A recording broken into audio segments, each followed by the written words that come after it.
Chances are you are about to inherit a lot of money. Let's get some common sense from Craig on the great generational wealth transfer. Craig is the founder and CEO of Wealth Management Group. Great to have you here to cover this topic, Craig. Americans are said to be holding more than $12 trillion in IRAs. They're getting ready to pass along that money to children and grandchildren. However, recent changes in the law could mean a large tax bill for some people when they inherit that money.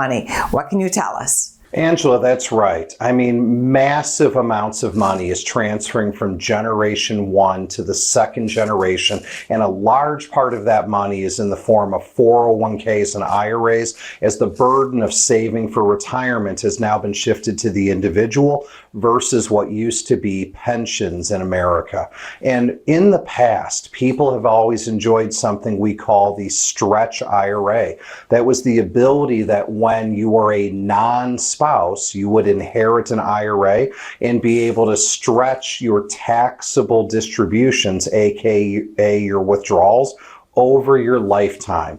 But we all need to pay homage and recognize that the Secure Act, setting every community up for retirement enhancement, abolished the Roth IRA, and it only left us with two choices. Those choices essentially are distributing the account all up front. That'd mean an awful lot of income taxes. Or number two, if we are a non-spouse beneficiary, we have to empty that traditional IRA, traditional 401k over the course of 10 years. And anytime you take a lifetime stretch and you compress it to a 10-year period, it means that those who inherit IRAs are going to have a more significant tax drag going forward. Wow, Craig, that is a big change to IRAs. How can investors be tax savvy? Angela, you're right. This isn't just a small change. This is a significant change, and it's been in development now for a couple of years,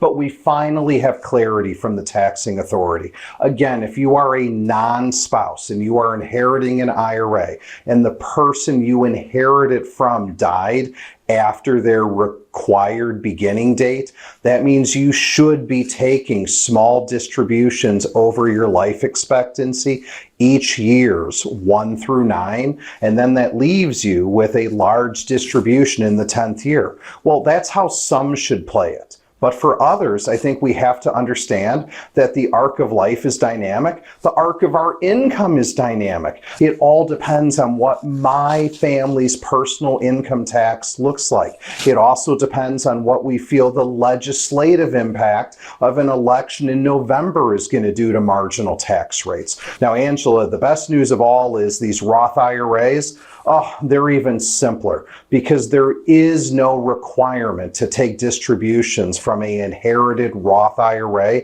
up until year number 10. So what's my recommendation to everybody? Enjoy tax-deferred compounding and a tax-free distribution of the entire balance in year number 10. I want you to go out to our website, investwithwmg.com.